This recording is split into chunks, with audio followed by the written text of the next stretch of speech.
আমন্ত্রণ দেশ জনপদ লাইভের সঙ্গে আছি ইশিকা আজিজ। বরিশালের ফুটপাতে জমে উঠেছে ঈদের বেচাকেনা। বিস্তারিত জানাতে সরাসরি যুক্ত হচ্ছেন সহকর্মী শাকিল মাহমুদ। শাকিল, ক্রেতাদের কেমন ভিড় দেখছেন আর কোন ধরনের পোশাক বেশি বিক্রি হচ্ছে? দেখুন, ঈদকে কেন্দ্র করে কিন্তু শেষ মুহূর্তে জমজমাট বেচা বিক্রি বড় বড় শপিং মলের পাশাপাশি কিন্তু রাস্তার পাশে যে ছোট ছোট যে দোকানগুলো আছে এখানেও কিন্তু আমরা দেখছি যে নিম্ন এবং মধ্যবিত্ত যে মানুষ আছে তারা কিন্তু অনেকেই এখানে এসে ভিড় করছে এবং শেষ মুহূর্তে আসলে পরিবারের সবার জন্য ঈদের যে কেনাকাটা সেগুলো করছে। আমরা অনেকের সাথেই কথা বলেছিলাম এখানে বেশিরভাগ যারাই কেনাকাটা করছে তারা অনেকেই আসলে শ্রমজীবী মানুষ। তাদের কারো বাজেট পুরো ঈদে ৩,০০০, ৪,০০০, কারো বা ৫,০০০ টাকা, এবং এই টাকার মধ্যেই তারা তাদের পরিবারের যারা আছে তাদের সবার কিন্তু আসলে ঈদের যে কেনাকাটা সেগুলো কিন্তু তারা করে দিচ্ছে। এবং এখানে যারা দোকানদার আছে তাদের সাথেও আমরা কথা বলেছিলাম। এই বিক্রেতারা যেটা বলছে যে ঈদকে কেন্দ্র করে কিন্তু আসলে শেষ মুহূর্তে তাদের বেচা বিক্রি অনেকটাই জমে উঠেছে এবং সাধ্য অনুযায়ী আসলে সবাই এখানে কেনাকাটা করছে। আমরা একজন বিক্রেতার সাথে কথা বলবো। আচ্ছা, ঈদের তো আর অল্প কয়েকদিন বাকি, কি অবস্থা বেচা বিক্রি? আছে মোটামুটি। কত টাকা মাল জিনিস উঠিয়েছেন এবং কোনটা কত দাম যদি একটু বলতেন? সীমিত লাভে দামে আর কি মাল বেশি। আমার দোকানে যে দামে তার থেকে কিছু কমে, যাতে আমাদের এখানে সাধারণ মানুষের কেনাকাটা করতে পারে সেই জন্য। আমরা একটু আরেকজন বিক্রেতার সাথে কথা বলি। আচ্ছা, কত টাকার মধ্যে জামা কাপড় কিনা যাবে এখানে আপনাদের এখানে? আমাকে ভাই নিম্ন মনে করেন একটা শার্ট আমাকে 150 টাকা কেন, আমরা 200 টাকা হইলে বেশি চালাই। আর বড় বড় মার্কেটে মনে করেন কারেন্ট বিল আছে, ঘর ভাড়া আছে, কর্মচারী আছে, আর আমার কোনো খরচ নেই। আচ্ছা, বাচ্চাদের জামা কাপড় কত টাকা করে কি? বাচ্চাদের জামা কাপড় 200 টাকা, 250 টাকা, আর একটা ফরক মনে করেন 500 টাকা, 600 টাকার মধ্যে আমরা বিক্রি করি। যেটি আমরা পার পিস মালে নর্মালি 1 থেকে 150 টাকা লাভ করি। আমরা কিন্তু কথা বলছিলাম বিক্রেতাদের সাথে, একেবারে সামান্য লাভে কিন্তু তারা বেচা বিক্রি এখানে করে। মাত্র 200 থেকে 250 টাকা, সর্বোচ্চ 500 টাকার মধ্যেই কিন্তু এখানে আসলে কেনাকাটা করা যায় বলে কিন্তু তারা জানাচ্ছে। এবং এখানে কিন্তু প্রতি মুহূর্তেই আমরা দেখছি যে আসলে ভিড় লেগে আছে ক্রেতাদের। আমরা একটু আরেকজন বিক্রেতার সাথে কথা বলবো। পুরো দেখছি যে আপনার এখানে কিন্তু বেচা বিক্রি জমজমাট, আসলে কি অবস্থা শেষ মুহূর্তে? মোটামুটি পরিস্থিতি ভালোর দিকে আছে, আশা করা যায় সামনের কয়েকদিন আরো ভালো হবে ইনশাল্লাহ। আগামী পিছনের চাইতে এখন বর্তমানে মোটামুটি ভালো আছে। এই যে বাচ্চাদের কাপড় কোনটা কত টাকা দামে বিক্রি করছে? এখানে 700 থেকে 800 এরকম রেটের মাল আছে, 1000 টাকা রেটের মাল আছে। বাচ্চাদের পোশাক মোটামুটি ভালোর ভিতরে পাওয়া যায় আর কি, এই জন্য আগ্রহী বেশি কেনাকাটার জন্য। মধ্যবিত্ত ধরনের লোক যারা মিডিয়াম পর্যায়ে চাকরি করে, ভ্যান চালক, রিক্সা চালক, দিনমজুর, এই কোয়ালিটির লোকেই আমাদের কাছ থেকে কেনাকাটা করে। কিছুটা সাশ্রয় তাদের হয়, এই জন্য আর কি এখানে এই ভিড়টা থাকে বেচাকেনি। সবাই কিন্তু আসলে বলছে যে শেষ মুহূর্তে কিন্তু তাদের বেচা বিক্রি জমে উঠেছে এবং শ্রমজীবী মানুষ যারা আছে তারা কিন্তু তাদের পরিবার নিয়ে এখানে আসছে এবং আসলে এখান থেকে আসলে কেনাকাটা করছে। মাত্র 200 টাকা থেকে কিন্তু এখানে পোশাক পাওয়া যাচ্ছে এবং সর্বোচ্চ এখানে 800 টাকার মধ্যে কিন্তু আসলে পরিবারের একজন সদস্যকে কেনাকাটা করে দিতে পারছে শ্রমজীবী মানুষরা। তো বরিশাল থেকে আমার কাছে এতটুকুই ছিল, সবশেষ। ধন্যবাদ আপনাকে। দ্বিতীয় দিনে ঈদ উপলক্ষে ঢাকা ছাড়ছেন মানুষ। নির্ধারিত সময় কমলাপুর স্টেশন থেকে ছেড়েছে কমপক্ষে 12টি ট্রেন। বিস্তারিত জানাতে আমাদের সাথে যুক্ত হচ্ছেন সহকর্মী হাসান মাহমুদ। হাসান, যাত্রীদের ভিড় কেমন দেখছেন এবং সেই সঙ্গে ট্রেনগুলোর সময় মতো ছেড়ে যাচ্ছে কিনা?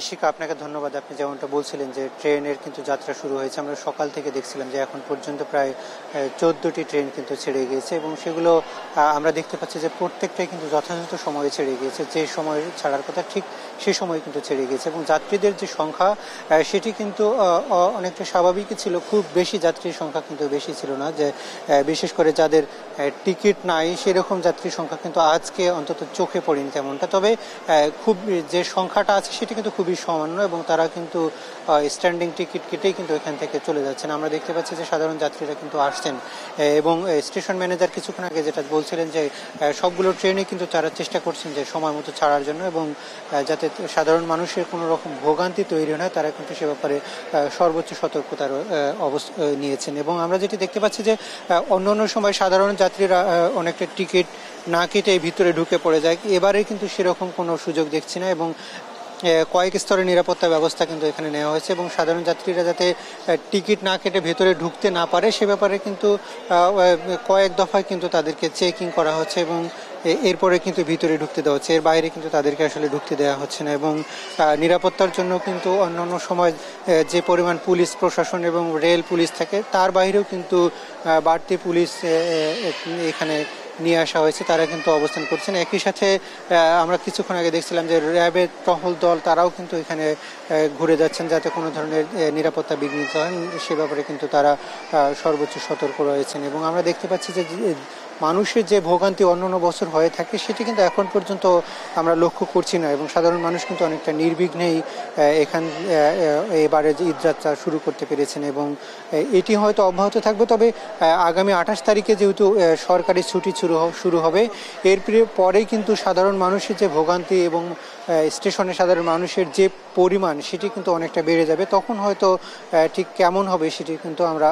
তখন বলতে পারবো। তবে এখন পর্যন্ত ট্রেনের যে শিডিউল সেটি কিন্তু স্বাভাবিক রয়েছেন এবং সাধারণ মানুষের যে আনাগোনা সেটি কিন্তু স্বাভাবিক রয়েছে। তবে বিপুল মানুষের যে চাপ সেটি হয়তো আর কিছুক্ষণ পরে বা 2-1 দিন পরেই আমরা বাড়তি যেটা দেখতে পারবো। একই সাথে ট্রেন আমরা একজন যাত্রীর সঙ্গে একটু কথা বলতে চাই, আপনি কোথায় যাবেন এবং এবারে ট্রেন যাত্রায় আপনি কেমন দেখছেন, যে কোনো ভোগান্তি আছে কি? না, এবারে ট্রেন যাত্রা অনেক ভালো মনে হচ্ছে, ভিড় অনেক কম। আমরা আগে অনলাইনে টিকিট কাটছি যাওয়ার জন্য, এখন দেখি ইনশাল্লাহ কি হয়। স্টেশনের ভিতরে ঢুকতে কোনো সমস্যা হচ্ছে না? কোনো সমস্যা হয়নি, 2 জায়গায় চেকপোস্ট আছে, অনেক ভালো। এই তারিখে আলহামদুলিল্লাহ মনে হচ্ছে যে সবার জন্যই উপকার হবে। আপনাকে ধন্যবাদ। যেমনটা শুনছিলেন যে একজন যাত্রী বলছিলেন যে এবার আসলে ওরকম কোনো ভোগান্তি নেই। আপনার সাথে একটু কথা বলা যাবে? এবার কেমন দেখছেন ট্রেন যাত্রা, কেমন মনে হচ্ছে অন্যান্য বছর? আলহামদুলিল্লাহ ভালোই, সব মিলিয়ে ভালোই, শৃঙ্খলাবদ্ধ সবকিছু, ডিসিপ্লিন আছে, সবকিছু আলহামদুলিল্লাহ ভালোই। ধন্যবাদ আপনাকে। যেমনটা দেখছিলেন যে আসলে সাধারণ যাত্রীরা যেটি বলছেন যে আসলে সেরকম কোনো ভোগান্তি সাধারণ মানুষের নেই। আমরা একটু আরেকজনের সাথে এক্সকিউজ মি একটু কথা বলা যাবে আপনার সাথে? আপনি কোথায় যাবেন এবং এবারে ট্রেন যাত্রাটা কেমন দেখছেন? ঈদ আমি আসলে ঈদ শিডিউলে আমি আমার বাচ্চা এবং ওয়াইফকে পাঠিয়ে দিচ্ছি, আমি পরে আসবো, জামালপুর যাবো আর কি। কেমন মনে হচ্ছে ট্রেন যাত্রায়? আসলে এখন পর্যন্ত স্বাচ্ছন্দ্যই মনে হইলো, এখনো পর্যন্ত ভিড় নাই, ভালোই, খারাপ না। টিকিট কাটতে এবার কোনো ভোগান্তি হয়েছে না? আমার আসলে টিকিটগুলি আর কি তাড়াতাড়ি সিলেক্ট করতে গিয়ে একটু এক জায়গায় হয়ে গেছে, আর তাছাড়া টিকিট মোটামুটি পাওয়াই গেছে।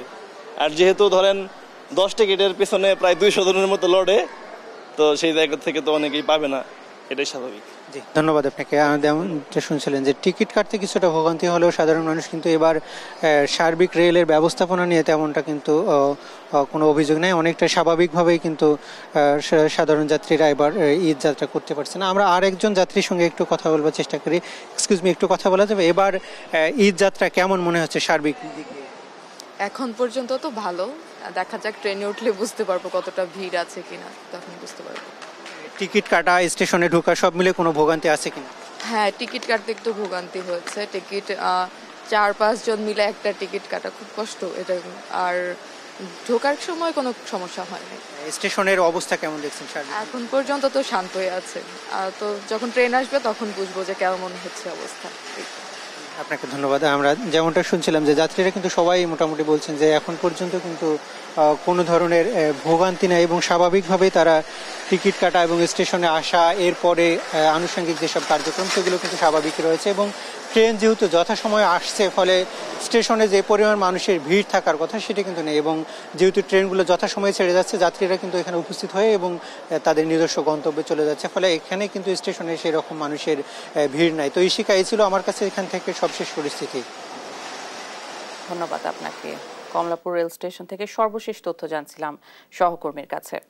ঈদযাত্রা নির্বিঘ্নে করতে ঢাকা টাঙ্গাইল মহাসড়কে মঙ্গলবার বিকেল থেকে 750 জন পুলিশ মোতায়েন করা হবে। এ নিয়ে আরো জানাতে সরাসরি যুক্ত হচ্ছেন সহকর্মী অভিজিৎ ঘোষ। অভিজিৎ, মহাসড়কে ব্যস্ততা কেমন দেখছেন?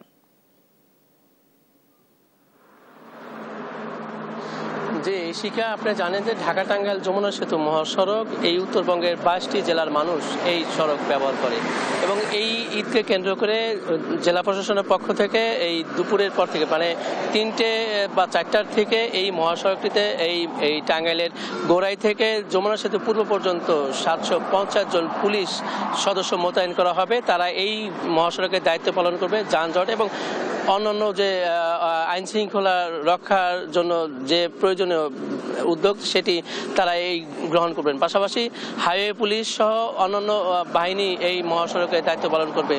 এই মহাসড়কটিতে ইতিমধ্যে যাত্রীদের যে অভিযোগ তারা ভাড়া বাড়তি আদায় করছে, পাশাপাশি যে চাঁদাবাজি হচ্ছে মহাসড়কটিতে, এই বিষয়ে আমরা কথা বলার চেষ্টা করেছি জেলা পুলিশ সুপারের সাথে, কিন্তু উনি ফোন না ধরাতে তার বক্তব্য না সম্ভব বেশি। টাঙ্গাইলের এই ঢাকা টাঙ্গাইল যমুনা সেতু মহাসড়ক থেকে এই ছিল সর্বশেষ। ইশিকা, ধন্যবাদ আপনাকে। ওসমানী স্মৃতি মিলনায়তনে স্বাধীনতা পদক প্রদান অনুষ্ঠানে বক্তব্য রাখছেন প্রধান উপদেষ্টা ডক্টর মোহাম্মদ ইউনূস। সরাসরি চলে যাচ্ছি সেখানে। তাদের কথা, তাদের জীবদ্দশা আমরা স্মরণ করতে না পারলে আমরা একটা অকৃতজ্ঞ জাতি হিসেবে চিহ্নিত হয়ে যাব। আমরা চাই যাদেরকে আমরা এই সম্মান দিতে চাই যথাসময়ে সেটা যেন আমরা দেই।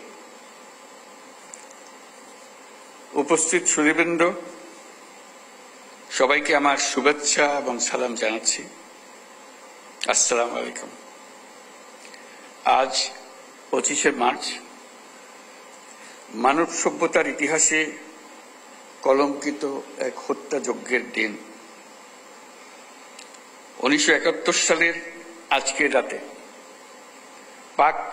পাক হানাদার বাহিনী নিরস্ত্র ঘুমন্ত বাঙালির উপর নির্মমভাবে গুলি চালিয়ে হাজারো মানুষকে হত্যা করে।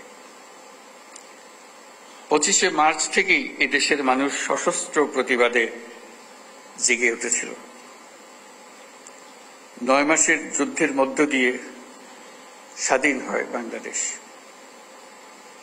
আজকের দিনে গভীর শ্রদ্ধার সঙ্গে স্মরণ করছি স্বাধীনতা যুদ্ধে সকল বীর শহীদ ও মুক্তিযোদ্ধাদের। 1971 সালে স্বাধীনতা যুদ্ধের উদ্দেশ্য ছিল একটা ন্যায়ভিত্তিক সমাজ প্রতিষ্ঠা করা, যেখানে আইনের শাসন থাকবে, মানুষের মৌলিক মানবাধিকার নিশ্চিত হবে এবং একটা বৈষম্যহীন সমাজ প্রতিষ্ঠিত হবে।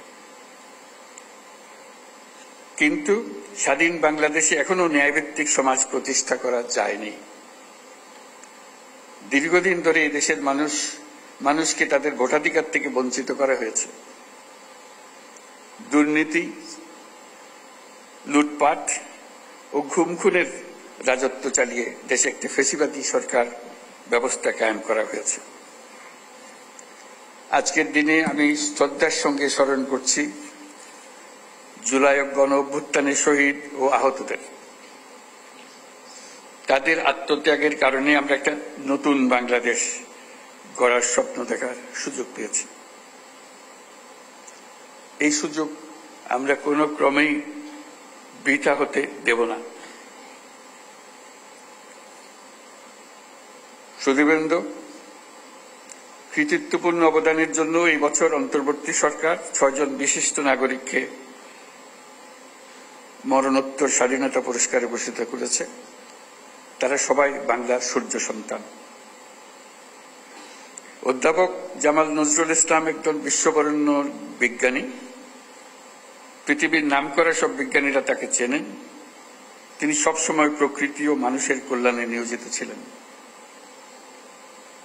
আল মাহমুদ আধুনিক বাংলা সাহিত্যের অন্যতম উজ্জ্বল কবি। তার কবিতা বহু কবি, লেখক, পাঠককে অনুপ্রাণিত করেছে। বিশ্বের শীর্ষস্থানীয় বেসরকারি উন্নয়ন সংস্থা ব্র্যাকের প্রতিষ্ঠাতা স্যার ফজলে হোসেন আবেদ 1971 সালে বাংলাদেশের স্বাধীনতা যুদ্ধের সময় ও পরবর্তী সময়ে তিনি বাংলাদেশ গড়ার কাজে নিয়োজিত ছিলেন। লন্ডনের ফ্ল্যাট বিক্রির টাকা দিয়ে তিনি ব্র্যাক গড়েছিলেন। প্রান্তিক গরিব মানুষের জীবনমান উন্নয়ন সহ বহুমুখী কাজে ব্র্যাক এখনো গুরুত্বপূর্ণ ভূমিকা রেখে চলেছে। লেখক ও বুদ্ধিজীবী বদরুদ্দিন ওমরকে রাষ্ট্রীয় সম্মাননা জানাতে পেরে আমরা আনন্দিত ও সম্মানিত। তার সম্মাননা স্মারক আমাদের পরের প্রজন্মের জন্য অনুপ্রেরণা হিসেবে জাতীয় জাদুঘরে সংরক্ষিত থাকবে। বাংলার সঙ্গীত ও আর্টের দুই উজ্জ্বল নক্ষত্র আজম খান ও নবের আহমদ। পূর্ব বাংলায় নবেরার হাতেই প্রথম ভাস্কর্যের উদ্বোধন হয়। তিনি আধুনিক ভাস্কর্যের পথিকৃৎ। আর বাংলা পপ গানের সম্রাট আজম খান মহান মুক্তিযুদ্ধে গান গেয়ে এদেশের তরুণদের অনুপ্রেরণা জুগিয়েছেন।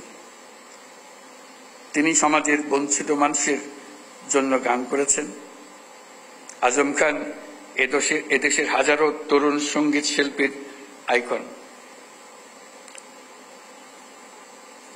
যে জেনজি প্রজন্ম জুলাই গণ অভ্যুত্থানে নেতৃত্ব দিয়েছে তাদের অনুপ্রেরণার নাম বুয়েট শিক্ষার্থী আবরার ফাহাদ।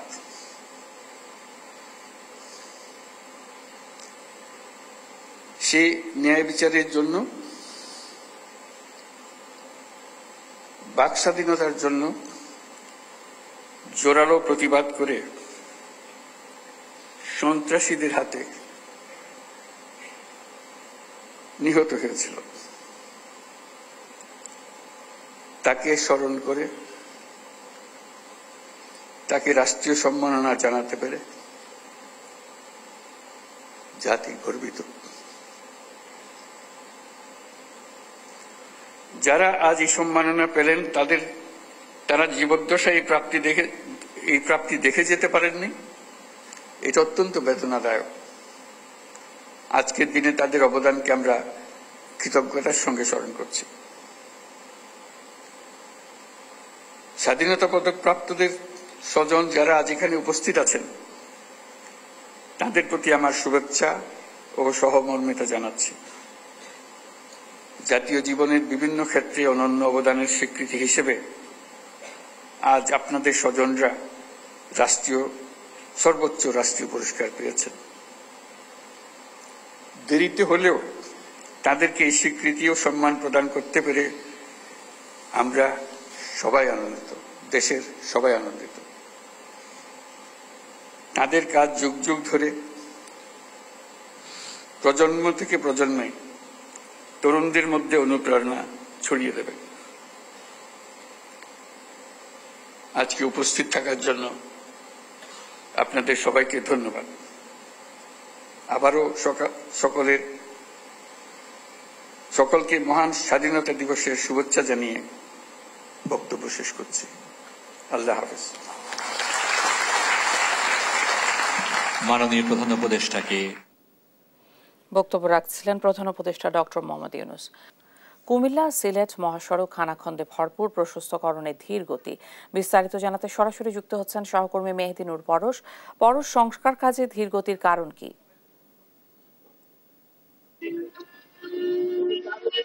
হ্যাঁ শিকা, আপনাকে ধন্যবাদ। আপনাকে জানিয়ে রাখি যে আর্থিক জটিলতা সহ নানা কারণে ব্রাহ্মণবাড়িয়ার যে আশুগঞ্জ বন্দর থেকে আখড়া স্থল বন্দর পর্যন্ত 4 লেন সড়ক নির্মাণ কাজ ধীরগতিতে চলছে। 2 দফা মেয়াদ বাড়িয়ে কিন্তু এই প্রকল্পের কাজ কিন্তু এখনো শেষ হয়নি। ফলে যে কুমিল্লা সিলেট মহাসড়কের যে এটি কিন্তু একটি চরম একটি দুর্ভোগ পোহাতে হবে যে চলাচলকারীদের। কারণ হচ্ছে যে এই কুমিল্লা সিলেট মহাসড়কের উপর দিয়ে 7 কিলোমিটার অংশ কিন্তু অনেকটাই বেহাল দশা অবস্থা রয়েছে।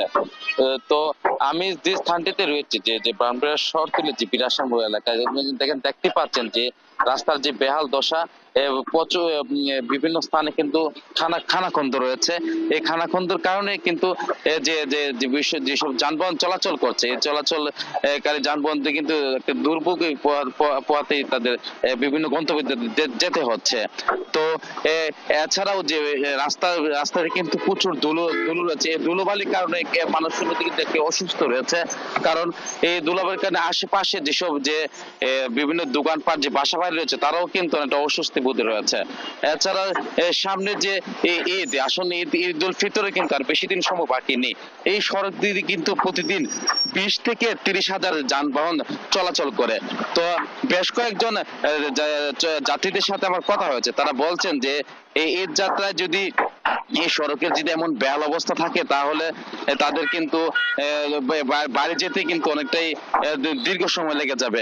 এছাড়াও যে বিভিন্ন গাড়ির যে চালক রয়েছে তারা বলছেন যেসব অংশে খানাখন্দ রয়েছে এবং বড় বড় গর্ত রয়েছে, এইসব গর্ত দিয়ে কিন্তু তাদের প্রতিনিয়ত কিন্তু তাদের যানবাহনের বিভিন্ন অংশ কিন্তু ক্ষতিগ্রস্ত হচ্ছে। ফলে তারা কিন্তু যে বলছেন যে এই যেসব খানাখন্দ রয়েছে চিরে যদি মেরামত করা হলে তাদের কিন্তু এই দুর্ভোগ লাঘব হবে। এছাড়া যে আমাকে যে হাইওয়ে পুলিশের সাথে আমার কথা হচ্ছে, হাইওয়ে পুলিশ আমাকে জানিয়েছেন যে আসলে যাত্রায় যে দুর্ভোগ কমাতে যেসব তাদের পুলিশের বিভিন্ন পয়েন্টে কিন্তু পুলিশ দায়িত্ব পালন করছে এবং যেসব খানাখন্দ রয়েছে সড়ক ও জনপদ বিভাগের সাথে সমন্বয় করে কিন্তু তারা এগুলো মেরামত করছে বলে আমাকে জানিয়েছেন। ইশিকা, এ ছিল আমার কাছে সর্বশেষ। ধন্যবাদ আপনাকে। যত্রতত্র পার্কিং আর ফুটপাত দখলের কারণে চুয়াডাঙ্গায় সৃষ্টি হচ্ছে যানজট, বিশেষ করে শহীদ হাসান চত্বর থেকে প্রিন্স প্লাজা পর্যন্ত। এ নিয়ে আরও জানাতে সরাসরি যুক্ত হচ্ছেন সহকর্মী খায়রুজ্জামান সেতু। যানজট নিরসনে সংশ্লিষ্ট কর্তৃপক্ষ কোনো কার্যকর পদক্ষেপ গ্রহণ করেছে কিনা জানাবেন। ধন্যবাদ কৃষিকা। আপনি যেমনটি বলছিলেন যে চুয়াডাঙ্গাতে কিন্তু ঈদগের সামনে রেখে একেবারে যানজটে নাকাল আর কি চুয়াডাঙ্গাবাসী। বিশেষ করে আমি যে জায়গায় দাঁড়িয়ে আছি এই জায়গার নাম কিন্তু শহীদ হাসান চত্বর। এই শহীদ হাসান চত্বর থেকে মানে প্রিন্স প্লাজা অর্থাৎ প্রিন্স প্লাজা একটা শপিং মল কিংবা বিপণী বিতান, এই জায়গা পর্যন্ত কিন্তু মানে বলা যেতে পারে যে শুধু যানবাহন আর যানবাহন ছাড়া কিন্তু কিছুই দেখা যায় না। আর এইদিকে যদি আমি বলি থানার রোডও কিন্তু একই অবস্থা। তো সব মিলিয়ে যদি আমি আপনাকে যদি বলি সেটা হচ্ছে যে এই মূল যানজটের মূল কারণ হচ্ছে যেটা হচ্ছে জনসাধারণ কিংবা আমরা হচ্ছে দেখেছি সেটা হচ্ছে যে এখানে সমস্যা হচ্ছে যে অতিরিক্ত ইজি বাইক এবং যে অবৈধ পথ দখল করে যে দোকান বসিয়েছে, এই কারণেই কিন্তু মূলত এই যানজটের হচ্ছে সৃষ্টি হচ্ছে। তবে এ বিষয়ে আমি যখন হচ্ছে যে চুয়াডাঙ্গা জেলা পুলিশের হচ্ছে দায়িত্বরত ট্রাফিক ইন্সপেক্টরের সাথে কথা বলি, তখন উনি আমাকে জানিয়েছে সেটা হচ্ছে যে এই যানজট নিরসনে কিন্তু জেলা পুলিশ ব্যাপক ভূমিকা রাখছে। কারণ ইতিমধ্যে কিন্তু গত 20 তারিখ থেকে জেলার তিন চেকপোস্টে পুলিশ মোতায়েন করেছে যাতে শহরের ভিতরে শহরের বাইরে ইজি বাইকগুলো যাতে ঢুকতে না পারে। এবং শুধু তাই না, আমি যদি আরো উনি আমাকে এটাও জানিয়েছে সেটা হচ্ছে যে এখানে যে আরো জানিয়েছে সেটা হচ্ছে যে অবৈধ ফুটপাত দখলদার আছে, ফুটপাত দখলদারগুলো কিন্তু জেলা প্রশাসনের মাধ্যমে ম্যাজিস্ট্রেট দিয়ে আর কি হচ্ছে মোবাইল কোর্টের আওতায় এনে যানজট নিরসনের চেষ্টা করবে বলে আমাকে জানিয়েছে। তো এই ছিল চুয়াডাঙ্গা থেকে সর্বশেষ। কৃষিকা সেতু, ধন্যবাদ আপনাকে। চুয়াডাঙ্গা থেকে যানজট নিয়ে বিস্তারিত জানছিলাম সহকর্মীর কাছে। মানিকগঞ্জে বেড়েছে অবৈধ ব্যাটারি চালিত অটোরিকশার দৌরাত্ম্য। এই নিয়ে আরো জানবো সহকর্মী আব্দুল আলিমের কাছ থেকে। আলিম, এই সমস্যা নিরসনে প্রশাসন কার্যকর কোনো পদক্ষেপ নিচ্ছে কিনা?